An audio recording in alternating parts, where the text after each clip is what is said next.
All right, sports fans, how's everybody out there doing? William Martin coming at you one more time here on YouTube with another edition of the 300 Pounds of Sports Knowledge Podcast. Now, the Milwaukee Brewers, they just wrapped up their most successful season in regular season in franchise history as we saw the Brewers win 97 games. And in doing so, Milwaukee was able to secure home field advantage in the MLB playoffs throughout this postseason.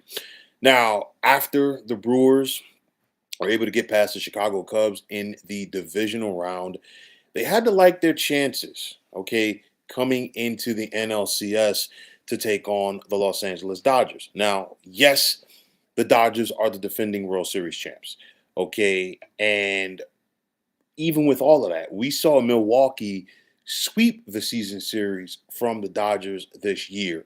However, here in the postseason so far, we are once again seeing that the regular season doesn't matter. And I'm saying it from the standpoint that, what everything that Milwaukee was able to do to the Dodgers in the regular season has now been thrown out of the window.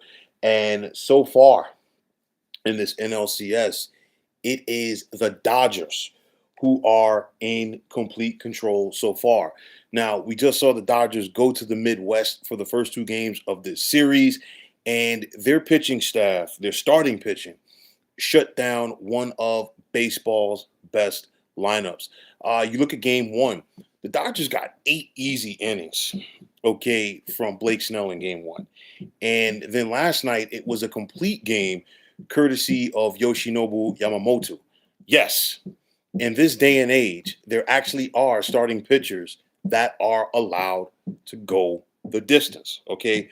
The Dodgers so far have done what good teams are supposed to do in October: timely hitting and quality sound pitching.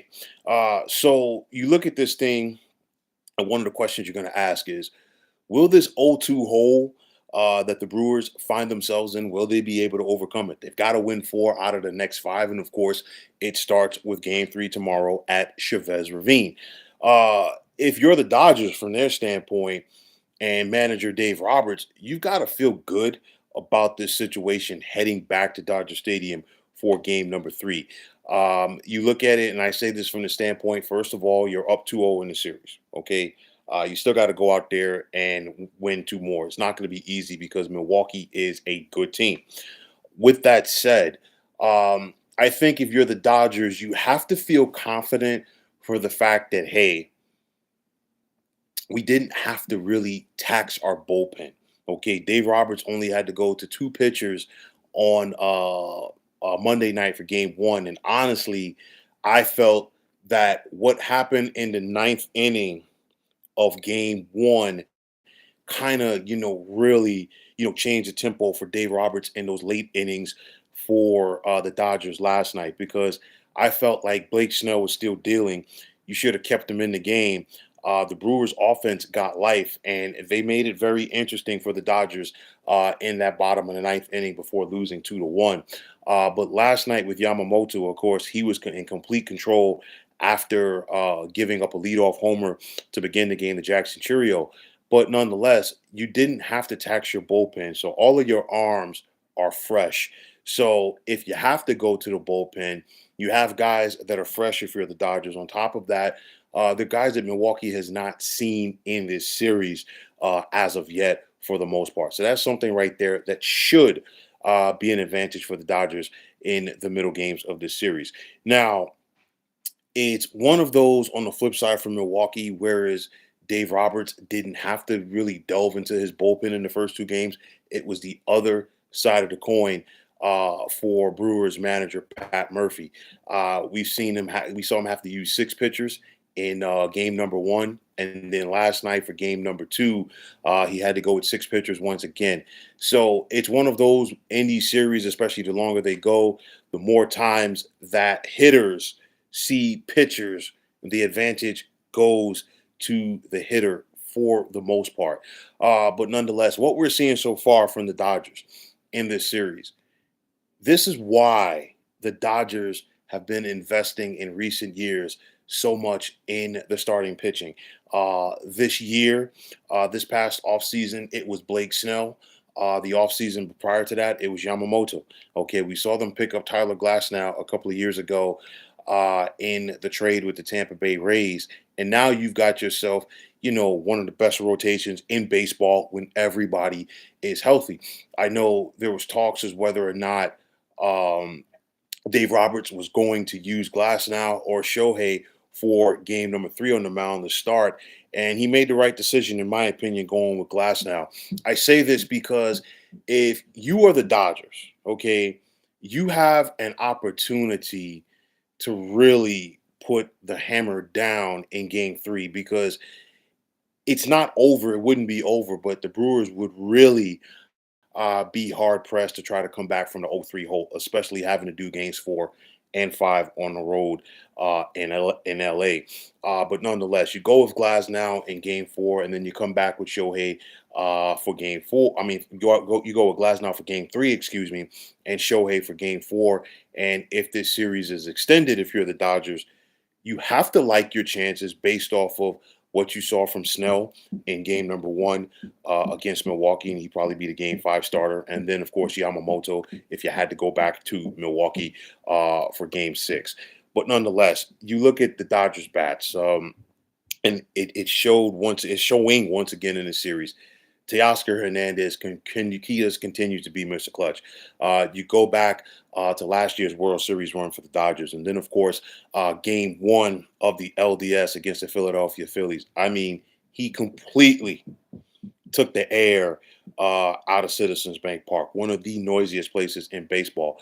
And then, his big time home run, in game number 2. And at the end of the day, Teoscar Hernandez just simply continues to find a way to make those big hits for the Dodgers.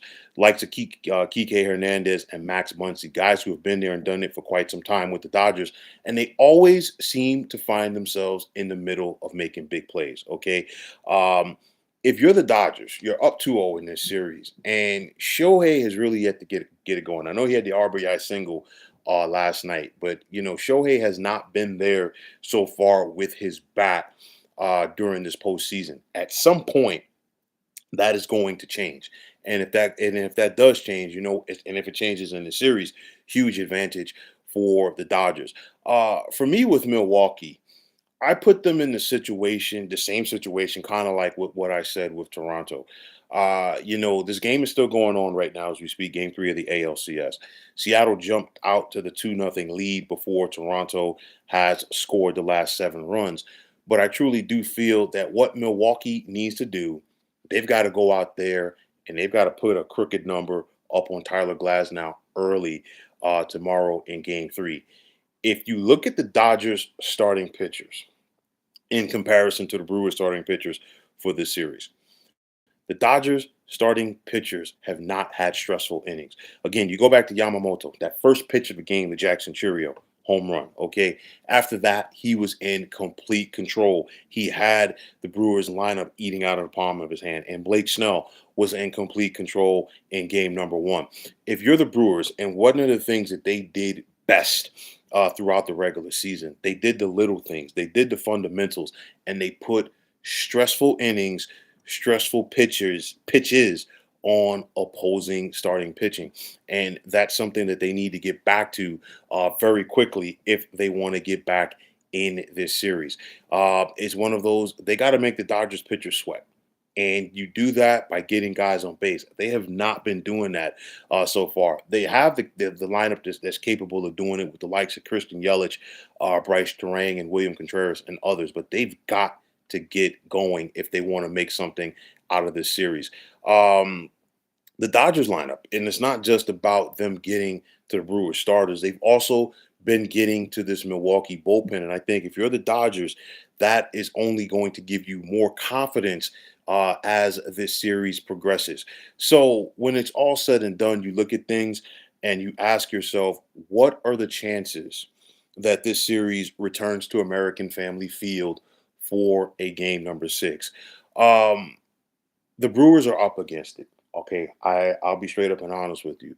I said out of these two series, these LCS series, I felt like Toronto was better equipped to come back from the 0-2 hole than Milwaukee. Not to say that it cannot be done, but you just look at it. I really do feel Milwaukee needed to get one of those first two games at home against the Dodgers because they need to make them think.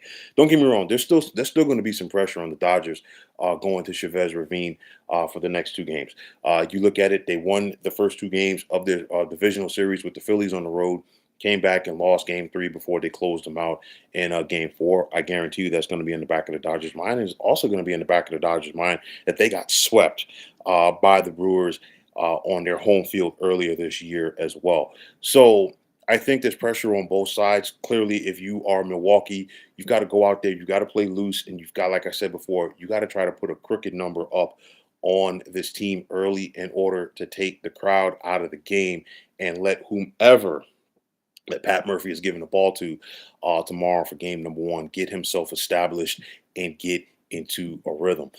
This series is not over, okay, but it's one of those where if the Brewers don't show some life, tomorrow for game number three, the next thing we're going to be talking about is, when do pitchers and catchers report in Arizona in February for the 2026 season for Milwaukee. They're up against it. They got a darn good team that they're facing, but the Brewers have a good team because they've been a good team all season long. But nonetheless, their backs are against the wall. I want to see how the Brewers respond. The Dodgers, you want to keep your foot on the gas if you're LA and try to take care of your business. You know that this is a dangerous team that you're facing. But on the flip side, the Dodgers have parts of their team that have not yet clicked on all cylinders as well. And if you're LA, you really don't want this thing to go back to Milwaukee for games 6 or 7. So let's see how game 3 plays out. But like I said, Milwaukee definitely is up against it against the defending champs. But folks, that is going to wrap it up. And as always, I want to take this time out to thank each and every one of you for checking out the 300 Pounds of Sports Knowledge podcast here on YouTube. And as always, if you like what you heard and saw on this podcast, you know what to do. Just please feel free to hit that like button as well as subscribing to this channel. And like I always say, it's greatly appreciated. Also, if you are on the X, formerly known as Twitter, you can check me out anytime at 300 Pounds of Sports. And like I always say, if you follow me, it will be my pleasure to follow you right back. There's also the sports discussion group on Facebook at the Sports Depot 365, and you can check it out. Drop a line and be a part of one of the better sports debating sites going on social media. And just like it is on the X, you can check me out anytime on Instagram at 300 Pounds of Sports Knowledge. So once again, fine folks, my name is William Martin. I'm signing off, and I'm saying thanks once again for checking out the 300 Pounds of Sports Knowledge podcast here on YouTube. Be well, everybody.